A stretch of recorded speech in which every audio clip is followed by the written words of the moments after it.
کہتے اللہ نے جبرائیل کو حکم دیا, ملائکہ کے صفیں تیار ہوئیں, گھوڑوں پہ سوار ہوئے. کہتے 1 کروڑ, بعض روایتوں میں 10 کروڑ کا بھی تذکرہ ہے, میں سب سے کم والی بیان کر رہا ہوں. کہتے 1 کروڑ گھوڑ سواروں کے ساتھ جناب جبرائیل رسول اللہ کی خدمت میں پہنچے.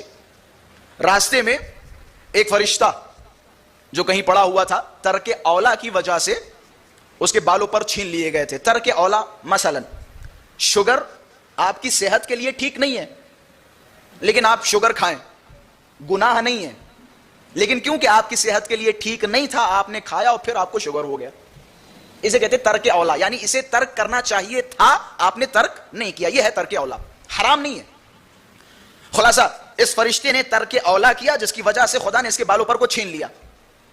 جبرائیل کا جلوس آسمانوں کی طرف سے روانہ ہوا. راستے میں فطرس کو دیکھا.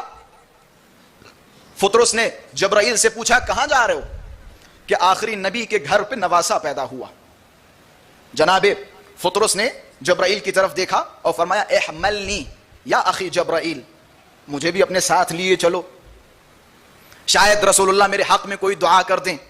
جبرائیل نے فطرس کو اٹھایا اور رسول اللہ کی خدمت میں پہنچے, مبارکباد پیش کی, فطرس کا قصہ بیان کیا.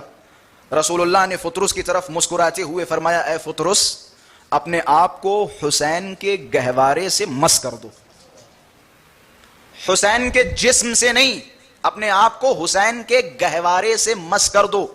اب جیسے ہی فطرس نے اپنے آپ کو گہوارے حسین سے مس کیا, روایتوں کے الفاظ ہیں فطرس کی جو پہلے کی سرعت تھی, تیزی تھی اڑان کی, اس تیزی میں 10 گنا اضافہ ہوا, اور فطرس اڑنے کے بعد پھر غرور کرنے لگا, پھر تکبر کرنے لگا. کسی ملک نے کہا اے فطرس تم سدھرے نہیں ہو, اسی غرور و تکبر کی وجہ سے تمہارے بالوں پر چھینے گئے تھے. فطرس نے مسکراتے ہوئے جواب دیا اب معاملہ کچھ اور ہے, کیونکہ یہ حسین کے عطا کردہ ہیں, یہ حسین کے عطا کردہ ہیں, معاملہ جدا ہے, امام حسین کا معاملہ جدا ہے.